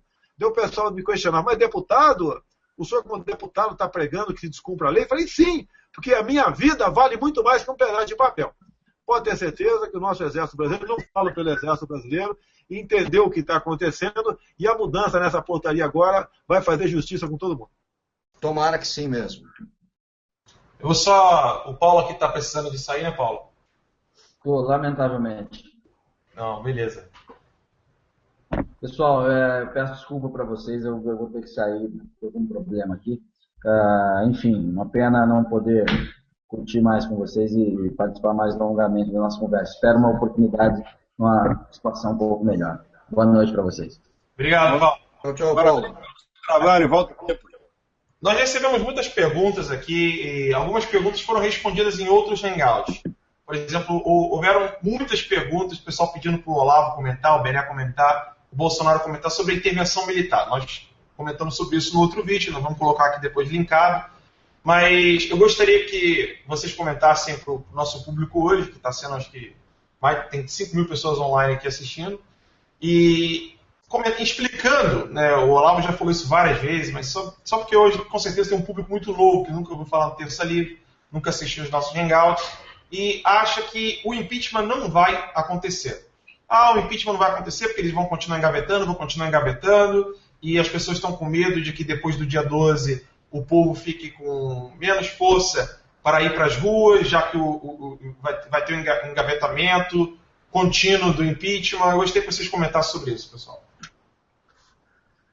Bom, o que eu disse desde o início foi o seguinte: intervenção militar não se pede. As intervenções militares acontecem quando a situação chega ao insustentável. Só para lhe dar um exemplo. No Chile, os militares intervieram quando o governo da Unidade Popular já havia matado 1.200 pessoas. Tá? No Brasil, em 64, você tinha aquela sucessão de greves, o país estava parado e você já tinha a quebra da hierarquia militar com a rebelião dos sargentos. Aí sim os militares intervêm, quando há uma crise dessas proporções. Agora, o povo sair na rua pedindo, não adianta nada. Os militares disseram, nós sairemos e o povo pedir, é uma maneira metafórica de dizer, não basta pedir. Agora acontece que, em 64, havia uma crise estrutural criada pelo próprio governo. Depois, a esquerda aprendeu a fazer as coisas de uma outra maneira, que é a crise camuflada. Nós estamos numa crise, nós estamos em plena anomia, só que disfarçada, bem camuflada pelo quê? Pelo poder onipresente e invisível. Então, qual é a nossa obrigação? Tornar claro o estado de crise. É isso que nós temos que fazer. Aí sim, você não precisa pedir intervenção. Se o Comando das Forças Armadas percebe que nós estamos já num estado de anomia, eles vão intervir de qualquer jeito, não é pedindo, né? Venham militares, façam isso. Não é assim que se faz a sua parte. Né? A nossa parte é intensificar esses protestos e torná-los permanentes. Como no Egito, onde o povo ficou na rua 18 dias, direto. Não foi algumas horas, foi 18 dias. Como aconteceu na Rússia, quando o povo chefiado pelo Yeltsin resistiu a tanques de guerra, meu Deus do céu. Agora, não é porque você fez 2 passeatas que o governo vai cair. Não é assim. No domingo ainda por cima, né? No domingo ainda por cima. No domingo. Não, o domingo até que não foi má ideia, porque ninguém está trabalhando no domingo. É isso? Eu vejo, Olavo, a comparação que eu faço, eu perguntaria, você quer a PM dentro, a polícia militar dentro da tua casa? Não, é lógico que você não quer. Agora, se tiver um bando de marginais na tua casa com a tua mãe feita refém, daí você quer a polícia militar lá dentro. O que eu entendo que o povo fala em intervenção militar aí, ele tem saudades, né, dos valores daquela época. Não foi uma maravilha o período militar, até não tem governo maravilha em lugar nenhum do mundo. Mas em comparação com essa porcaria que está aí hoje, nem se compara. E você pode ver, os exemplos, você não pegou nenhum general que tenha enriquecido, corrupção em qualquer lugar, mas não esses níveis que acontece hoje em dia, você não pega um general que tenha enriquecido naquela época, pô. Okay? Tanto é que se tivesse o PT, o PSDB já tinham detonado esse cara. É a mesma coisa do meu caso aqui. Quando apareceu um furinho meu qualquer, a imprensa, o PT, PCdoB, PSOL vão arrebentar comigo, né? Agora, você pode ver, quando você falou no Chile aí, Olavo, em 73, quando o Pinochet botou para quebrar lá, dentro do Chile havia mais de 30 mil cubanos lá dentro. O Pinochet não podia chegar com flores lá dentro. Tá certo? Então aquilo foi espontâneo do Exército Brasileiro. E aqui está a nossa casa, né? Continuar nessa situação que está aí, alguma coisa vai acontecer, eu não sei o que vai acontecer. Agora você pode ver, o nosso povo aí, agora com a inflação batendo as portas, e o governo não tem como arranjar mais recursos para o Bolsa Família, fica difícil, o povo com fome, desarmado, crise social, alguma coisa vai acontecer. Eu não sei se nós temos aqui 20 ou 30 mil cubanos, angolanos, haitianos, até iranianos aqui dentro. O que esse pessoal está fazendo aqui dentro? Eles não vieram aqui para passar férias. Vimos agora há pouco uma médica que desertou porque o marido veio visitá-la com um filho de 5 anos. Quando o regime cubano mandou ela voltar, mandou o marido e o filho voltar para Cuba, e desertaram, foram para os Estados Unidos. Pô, tá okay? Então, esses cubanos estão aqui, eles estão aqui com uma missão, pode ter certeza, não é atender o pobre. Se discute atender o pobre como com um trabalho de médico, que não é verdade. Não é verdade. Tá ok? Eles não vão entender. Tem uma missão aqui dentro. O MST está aí. Não temos dúvida que o MST continua as suas cabeças liderando treinando em Cuba, tá ok? Esse grande Estado bolivariano que cada vez é uma maior aproximação do nosso governo aqui com esses países bolivarianos, eles têm vontade, loja, ideia e planos para transformar toda a América Latina socialista, e o Brasil, como o maior país, tem que estar à frente disso aí. Me permito até desconfiar do PT, quando te manda 1 bilhão por ano para a família Castro lá, uma parte disso, 20% ou 30%, né? 300, talvez 400 milhões, voltem para cá para financiar o Fundo de São Paulo, para financiar a guerrilha. Quando a Dilma aqui, no Equador também, resolve liberar o espaço aéreo aqui para aeronaves de toda a América Latina, eu entendo que isso daí não é apenas para um possível tráfico de entorpecentes, mas sim para o tráfico de armas. Então, essas questões todas estão nesse caldeirão. Tudo pode acontecer. Eu sempre falo para quem me ouve, né? Compre as suas armas. Agora você vai querer responder, mas comprar como se a legislação não permita? Eu respondo, compre as suas armas. A sua vida vale mais que qualquer pedaço de papel. Outra coisa, até eu lancei um slogan falando, nós não precisamos da intervenção militar, precisamos da intervenção popular. Porque uma intervenção militar, se existe, ela é apenas um prolongamento de uma intervenção popular que já existia antes. Se você acompanha a história de 64, aquilo não foi um movimento que apareceu do dia para a noite, foi uma luta de 2 anos. Luta popular de 2 anos. Quer dizer, você tinha uma forte oposição no Congresso, você tinha manifestações públicas antes, você tinha, vamos dizer, um monte de intelectuais, a maioria dos intelectuais a favor do movimento de 64, inclusive outros que depois fizeram. E quem caçou o João Goulart foi o Congresso Nacional, na madrugada de exatamente. 4. O Ulisses Guimarães já dizia, não sei se foi naquela época, o que o povo quer, essa casa vota. Independente de qualquer acusação, de um dia para outro, o Congresso Nacional resolveu caçar o mandato de João Goulart. E essa esquerda canalha, até hoje, fala em golpe militar. E o Congresso, inclusive com voto aberto de Ulisses Guimarães, né, elegeu o Castelo Branco dia 9 de abril de 64. Bate bem, deputado. Entre os comandantes militares da intervenção e o Congresso Nacional, naquele dia que eles fizeram a cassação, não houve nenhum contato. Não foi nenhum general que mandou os deputados caçarem o mandato. Ele foi a iniciativa deles mesmo. Certo. Então, havendo a pressão popular, que não vai ser uma, 1 ou 2 ou 3 passeatas num domingo, né? Eu entendo aqui, eu não quero coordenar nada, até porque quando se fala em político, né, sempre a pessoa fica com o pé atrás. É que eu sou político, eu sou capitão do Exército, mas sou político.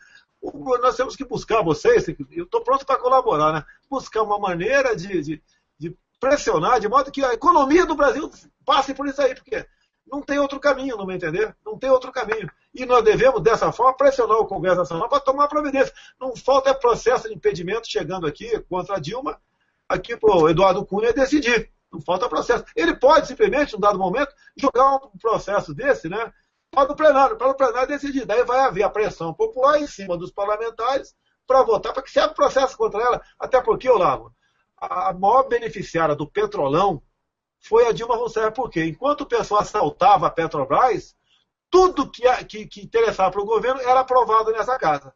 Mesma coisa com a questão do mensalão. Enquanto existia o mensalão, tudo que o Lula queria aprovar aqui, ele aprovava. Okay? Então, o maior beneficiário quem é? É quem botou dinheiro no bolso? Tu me entender? Sim. Outra coisa, na verdade, nem fiz o impeachment. A Dilma tem que ser caçada por causa desses empréstimos ilegais e secretos que ela fez para Angola, para Cuba, etc, etc. Porque o artigo 49 da Constituição diz claramente qualquer acordo internacional que implique despesas para a União só pode ser feito pelo Congresso. A mulher faz sem passar pelo Congresso e ainda torna secretos esses acordos. Isso é motivo mais que suficiente para caçar o mandato desgraçado na mesma hora, sem nem impeachment. Jogo rápido aqui, o Bené falar. Inclusive, Olavo, talvez não seja novidade para mim, de que eu não vi publicado aí, o Brasil aqui com o dinheiro do BNDES, né, 80% do BNDES, construiu a linha de transmissão de Itaipu Nacional para Assunção. Ou seja, a classe empresarial em São Paulo já está num sufoco, porque não tem qualquer garantia em sua matriz energética, vai perder aquilo que nós comprávamos do Paraguai, que está indo agora para Assunção, onde, pelo que me parece, eles vão produzir alumínio lá com a energia de Itaipu Nacional. Esse problema de mídia é muito mais sério do que parece, A mídia se chama mídia porque ela está no meio, quer dizer, ela interconecta todos os setores da sociedade. Isso quer dizer que a maior parte das pessoas, inclusive os militares, só recebe informação pelo Globo, pela Folha. Nós temos que imediatamente criar outros canais de informação que cheguem a essas pessoas. Por exemplo, quando o presidente do clube militar fez aquele discurso de não, a Dilma, não podemos negar que a Dilma foi eleita democraticamente e legalmente, certamente ele tirou essa informação da Folha, do Globo, etc, etc. Ele não tem a informação de fonte primária. Então a circulação de informações no Brasil ainda é muito deficiente. Nós não podemos contar com o Globo, com Folha, nem mesmo com a Veja. Você vê, a Veja está fazendo um belo trabalho, o Reinaldo Azevedo, a Joyce Hasselmann, o Augusto Nunes, tem uma maior apreciação pelo que eles estão fazendo. Mas nós não podemos esquecer que a editora Abril, na pessoa do seu Robert Chivita, foi uma das grandes responsáveis pela destruição da infância brasileira. As revistas Escola e Sala de Aula foram os instrumentos fundamentais para a adoção do socioconstrutivismo, que é uma teoria marxista, materialista, dialética, feita já para subjugar o cérebro das crianças, e que hoje está provado que o socioconstrutivismo cria até lesão cerebral. Isso aí a editora Abril fez. Tá entendendo? E às vezes, veja, por que às vezes fazem uma oposição muito moderada, porque tem rabo preso no passado? Então não podemos contar com ninguém, nem mesmo a Veja é 100% confiável. Ela é confiável em parte. Tá certo? Então, os fatos que eles dizem são verdadeiros. As interpretações, às vezes, são já um pouco trabalhadas e amortecidas, como, por exemplo, o Marco Antônio Villa dizendo: não quero nem saber desse negócio de Folha de São Paulo. Se ele não quer saber de Folha de São Paulo, não quer saber de nada do que está acontecendo. Porque é o que falou o ex-ministro Lampreia. Note bem, que falou depois dele sair do cargo. Porque enquanto ele estava lá dentro, não deixava ele falar. Ele diz: tudo que está acontecendo tem origem no Foro de São Paulo. O Foro de São Paulo governa o Brasil. O pessoal não costuma medir o tamanho, a dimensão do poder do Foro de São Paulo. Inclusive, quando falo da corrupção, a diferença específica da corrupção que existe hoje no Brasil e a da que existia em outras épocas é que esta aqui é um sistema de engenharia para favorecer um projeto total de poder. Então a corrupção não é um fenômeno isolado. E o mal não é a corrupção, o mal é o corrupto. Corrupção é um universal abstrato. Corrupção, você não pode prender a corrupção, você não pode botar a corrupção na cadeia, você tem que botar o corrupto. Quem é o corrupto e o grande corruptor? O Foro de São Paulo. Então, este é o alvo principal da nossa luta. Inclusive, derrotando o Foro de São Paulo no Brasil, nós quebramos a espinha dorsal do monstro em toda a América Latina. Eles estão apavorados por causa disso. E apavorados com justa razão. O Rui Falcão não tinha convocado uma passeata para hoje, com todo o poder que eles têm, com todo o dinheiro que eles têm, com todo o controle de mídia que eles têm, não conseguem botar meia dúzia de gato pingado. Vai ver porque faltou mortadela, pô. Então, eu falei: cadê a passeata, Rui Falcão? É a passeata confidencial. É a passeata secreta. Ninguém viu. Então, eles já caíram no ridículo faz muito tempo. Agora, um governo que tem 7% de aprovação, que tinha 7% na semana passada, agora deve ser 5%. Se um governo com 7% de aprovação conseguir sobreviver, é porque já não tem democracia mais. Nenhum governo com 7% de aprovação pode continuar lá. E esses caras continuam com aquela cara de pau, fingindo que eles são realmente os governantes quando não são. Eu aqui digo claramente: a Dilma Rousseff não é presidente do Brasil. Ela foi eleita por um meio fraudulento que se chama apuração secreta. Não se pode aceitá-la como presidente. É preciso caçar o mandato desgraçada já. Acabar com essa farsa de uma vez por todas. Isso é uma coisa tão evidente. Agora, eu sei o seguinte: quando eu falo as coisas, o pessoal leva 5, 6 anos para meter aqui na cabeça. Por que está todo mundo assim? É o socioconstrutivismo. Aprenderam a ler por método socioconstrutivismo, levam 1 ano e meio para tirar uma conclusão que devia tirar em 2 segundos. Isto, uma grande parte da população está assim.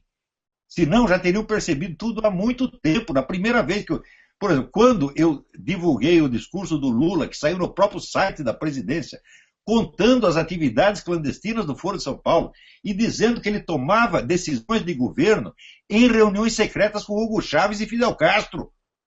A hora que falou isso, já era para tirar o cara de lá, imediatamente. Você não pode permitir que uma organização estrangeira, cuja língua oficial é o espanhol, de governo o Brasil. Não tem o menor sentido isso aí. Ou seja, esse cara já era para ter sido caçado há muito tempo, mas o cérebro nacional está meio lento. Né? Todo mundo que foi alfabetizado depois dos anos 70 foi todo mundo no sócio-construtivismo.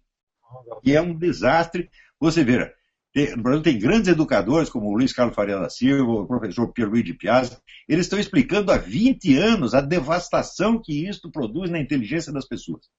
Então, a destruição da inteligência dos brasileiros foi o primeiro passo. E começou, note bem, quando que eles começaram isso?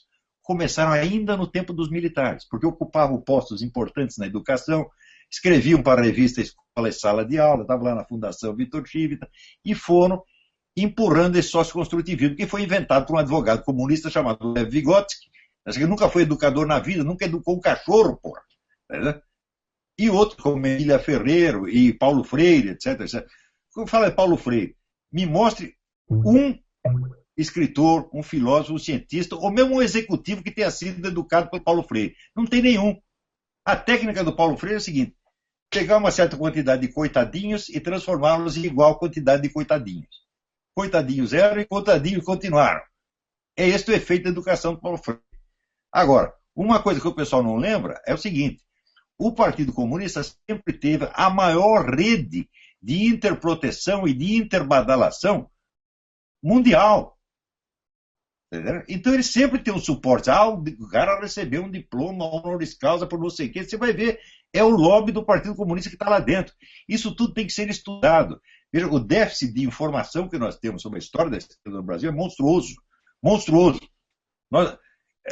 Eu sou o único cara que depois dos anos 80 continuou estudando isso, o resto todo mundo esqueceu. Agora, hoje em dia o pessoal já volta a se interessar. Porém, temos que pesquisar, temos que investigar, temos que contar a história inteira. Uma história que ninguém contou.